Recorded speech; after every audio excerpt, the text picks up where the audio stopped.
Привет всем, дорогие мои вокалисты! В моем сегодняшнем видеоуроке я подскажу вам, как наиболее эффективно найти свой яркий, плотный звук в низкой части вашего диапазона. Как научиться петь низким голосом.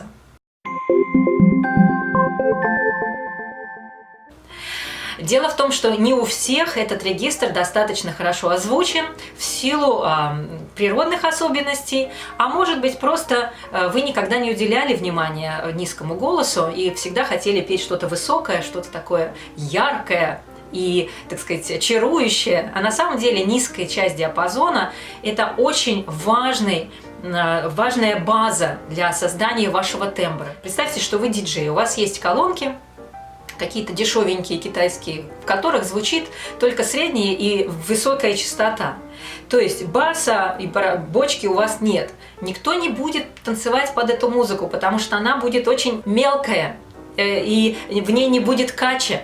Да? Потому что кач дает сабвуфер, и именно он, так сказать, этот дорогостоящий сабвуфер создает настроение на любой дискотеке, на любой танцевальной вечеринке. Именно он прокачивает зал. Поэтому ваша низкая часть диапазона очень важна, даже если вы лирическая сопрано или тенор леджиеро. Поэтому уделите внимание тому, чтобы ваш низ был бархатным, хорошо сформированным. Именно оттуда, из низкой части диапазона, вы можете черпать эмоциональные нотки интимности или какой-то привлекательности, да, сексуальности голоса, магнетизм вашего голоса вы сможете оттуда черпать. И именно эти частоты дадут хороший сбалансированный звук наверху, обогатит вашу верхнюю часть диапазона. Поэтому, если вы занимаетесь своим тембром, развиваете свой голос, пожалуйста, не пугайтесь, что низкая часть диапазона – это что-то такое как бы не очень-то востребованное, и поэтому до него еще, так сказать, дойдет время. Нет, уделите внимание прямо сейчас. Именно для этого мои советы. Вот у меня тут такая картинка. В последнее время стала картинки рисовать часто. Визуализации очень важны для людей, которые имеют артистический талант. Вот. Я считаю, что ваша визуализация, ваше воображение, не только визуальное воображение, но воображение музыки и музыкальных элементов, которые вы можете представить в своей голове, даже без подыгрывания на инструменте, это очень важно, очень развивает артистизм. Итак, представьте, вот ваша шея и вот ваша голова на этой шее. Как вы думаете, что это напоминает? Это напоминает бокал для вина, правда? Вот эта ножка бокала – это сам бокал, куда наливается вино. Ваше и мое внимание сейчас на ножке для бокала. Она должна быть очень устойчивая, удобная. И ее мы будем подставлять под звук, когда идем вниз. Подставляем горло, другими словами. Итак, мы подставляем горло, когда мы идем вниз. Для чего? Потому что горло, когда мы уходим в низкую часть диапазона, если оно слишком широкое, то звук проваливается. Он не находит опоры, он просто проваливается в эту огромную, так сказать, трубу. Например, самый традиционный, когда поют вниз, и вот такой звук я очень часто слышу. Это огромная труба, в которую весь звук просто провалился.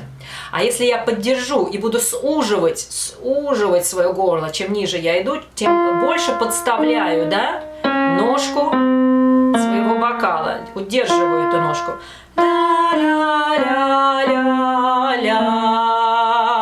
Вывожу, да, подставляю. Делаю его более твердым. И вот звук уже более наполненный, более устойчивый и более ощутимый. Не думайте, что если у вас есть микрофон, и вы будете петь этой дыркой, то микрофон вам поможет озвучить. Я думаю, что он, в какой-то степени, конечно, он поможет озвучить, но четкости, ни дикции вы туда не добавите, ни динамики вы туда уже не добавите. Он просто беспомощный, большой, такой пухлый звук там возникает. Поэтому давайте учиться, как сужать горло, как его подставлять. Первое упражнение – это расслабленное американское «Оу, е!» Вот так вот внизу. «Оу, е!» Такое расслабленное, довольное, сытое американское «Оу, е!». Сделайте его на удобном для вас части диапазона и потом тяните его вниз. Спускайтесь, скользите вниз. «Оу, е!». Вот. Это ре у меня. «Оу, е!». И внизу вы услышите, вы пришли к этому очень распространенному сейчас в современной музыке штробасу. Это такой хрипик на связках.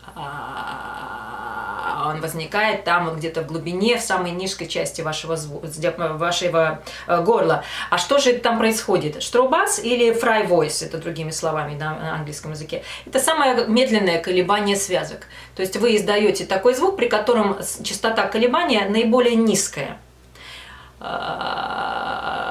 Вот они там постепенно, так медленно и лениво трутся. И что они делают нам? Сужают горло. Мы нашли центр нашего низкого звука. И опираясь на вот это ощущение центровки, пытаюсь выдать любой звук, пока атональный, который я могу.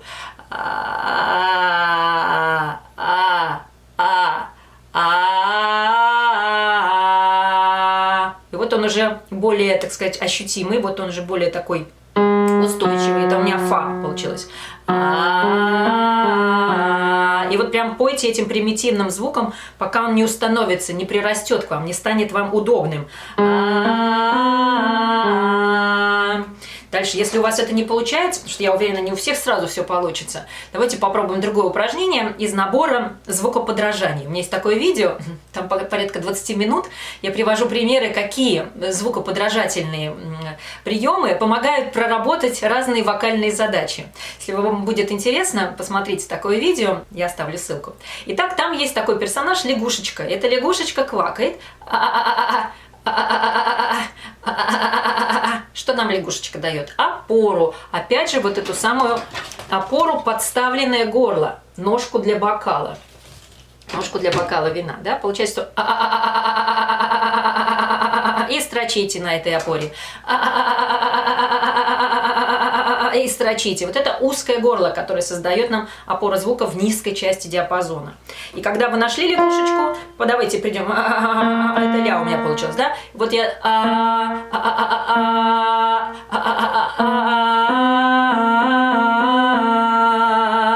вот распуститесь, как на тарелочке.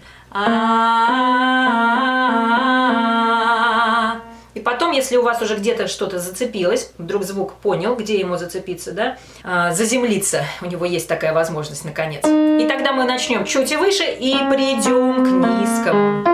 Даже выше возьмем.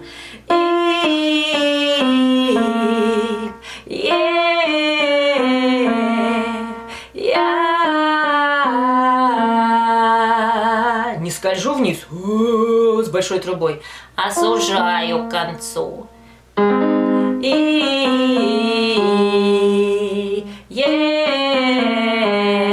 Узко иду.